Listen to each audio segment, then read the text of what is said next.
what Hasan Piker was telling Donnie. I wish he was paying attention. I mean, it's patently absurd. Yeah, he's right. I wasn't paying attention. I don't know what I'm talking about. Well, it seems to me like Bakari Sellers is not a fan of mine.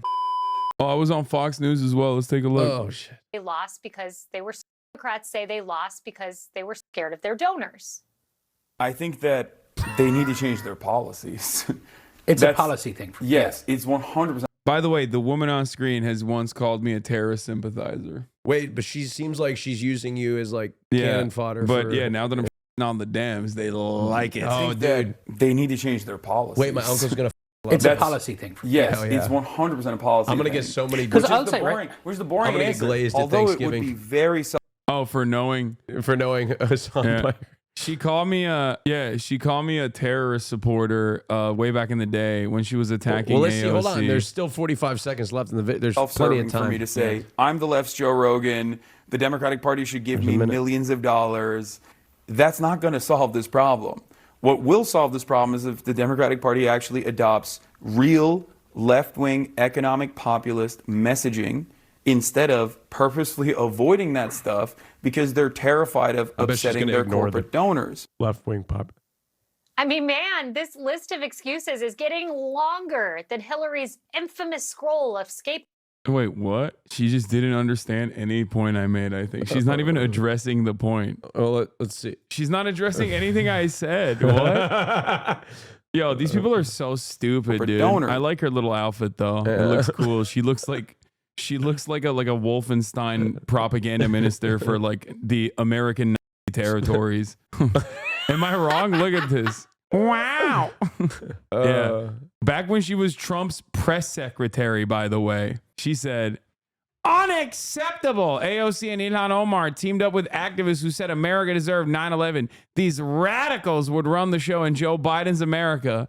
Yeah. Remember when we ran the show in Joe Biden's America? Remember when I ran the show in Joe Biden's America? That was cool. Let's see. I mean, man, this list of excuses is getting longer than Hillary's infamous scroll of scapegoats after the 2016 election. Democrats are going to have to do a serious autopsy around the Thanksgiving table tomorrow, and they have to figure out what to do with Kamala. Some Democrats never want to see her again. They're begging her to not run in 4 years. They don't even want her to run for governor of California. None of this has anything to do with what you said at all. Yeah, no, they just put it there because I was on the Dems, I think. That's it. None of it had anything to do with that. That's amazing. You know what people are going to be sitting around the Thanksgiving table watching? Janksgiving. Bro, look at this. Oh, you were pretty good. That's crazy. Oh, Bakari Sellers was asked about my one clip on CNN. Bro, there's a lot going on. This CNN, the CNN clip is making the rounds right now. It went on Fox News. It went on it went on like a bunch of other CNN broadcasts, and they just keep asking like Democrat Party consultants like, what do you think about this clip from this male podcaster, the Joe Rogan of the left? And yeah, you know, it's interesting to see. It's interesting to see people be tasked with having to respond to like the most normal question and objectively fail to do so in the appropriate way.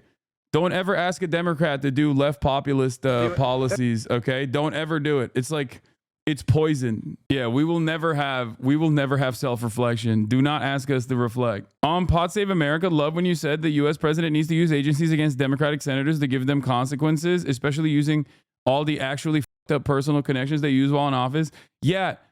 I like that was considered a bridge too far to like actually hold politicians accountable and not let them get away with just doing regular corruption is like a shocking revelation. Like, yeah, I'm fairly certain that most people, if they were to encounter that position the first time ever without ever considering it beforehand, they'd be like, no, that's great. I love that. You know, that's my favorite thing. Please do that. But anyway, let's hear what the new hit was from CNN. Social media superstar, really, with almost 3 million followers on the video streaming platform Twitch. She's a progressive fan of Bernie Sanders, So popular, Democratic Party invited him to the DNC in August, and he sat down with CNN's Donny O'Sullivan. Here's a little bit.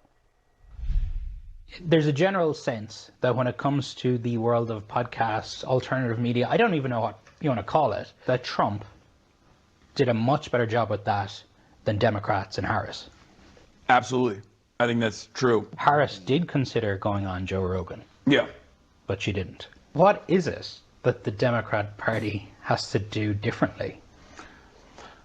Well, I think that they need to change their policies. It's a policy thing. Yes, it's 100% a policy thing. Which is the boring answer. Although it would be very self-serving for me to say, I'm the left's Joe Rogan, the Democrat. I think even CNN are getting the same clips from Reddit. What are you talking about? This is CNN's own clips. Democratic Party should give me millions of dollars. That's not going to solve this problem.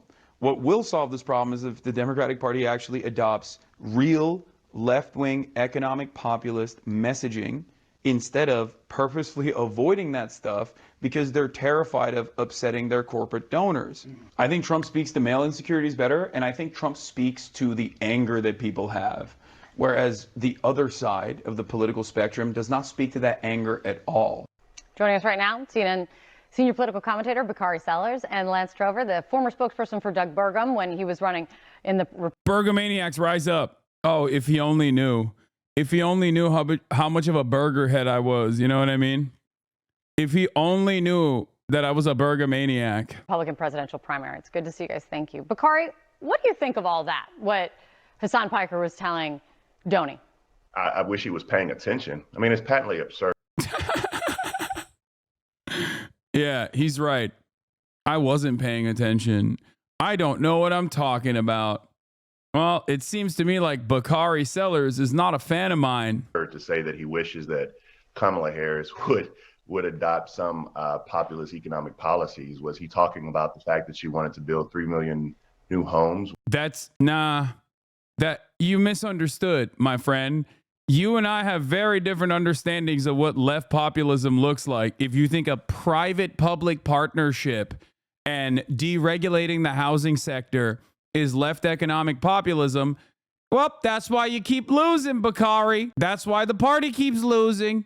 It's not I that hasn't been paying attention. It's you, my friend. Nah, that's fine. That's fine. We should just keep doing this over and over again, honestly. Yeah, that's good. This is good stuff. With housing tax credits, or was he talking about the child tax credit or the earned income tax credit? I like that everything that he suggested is a tax cut, by the way. This was another thing that I mentioned in my conversation with Pod Save America, with John Lovett, where I was like, when you think about it, when you think about where the Democratic Party is now and the economic messaging that they have 40 years ago, like, this would be considered the right-wing position. That's what's so crazy about it. Like, it's all tax credits and deregulation. Is all tax credits and deregulation is tax cuts. Like, that is crazy. That's crazy that this is like, you don't understand. Kamala Harris is talking about the opportunity economy. That's left populism. It's like, no, it's not. And the reason why these guys, I can't tell if Bakari Sellers here is just like genuinely lying on purpose. Like, he knows better, but he's still lying. Or if he's just oblivious because he has never encountered someone in his immediate vicinity that goes, what are you talking about? Like, no one thinks this is cool. I mean, the economic policies that she laid out were numerous. And she was the one who actually put forth policy plans. She put forth policy plans for African-American males. She put forth policy plans for Hispanic voters. So, I mean, I find it really troubling. Yeah, he didn't understand it. That's great. Okay. Yeah.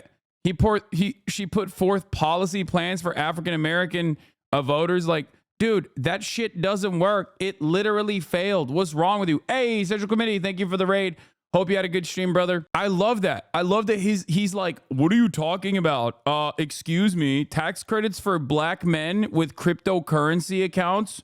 That's populism. I don't get it. Like, what? It's like, dude, none of that worked. Why the are you talking about this? Can you give me some examples of real left-wing populist economic policy? Yes, and I talked about it on Pod Save America as well. A federal jobs program that actually builds socialized housing, builds public housing that actually claws back the housing market prices, that draws it down by force.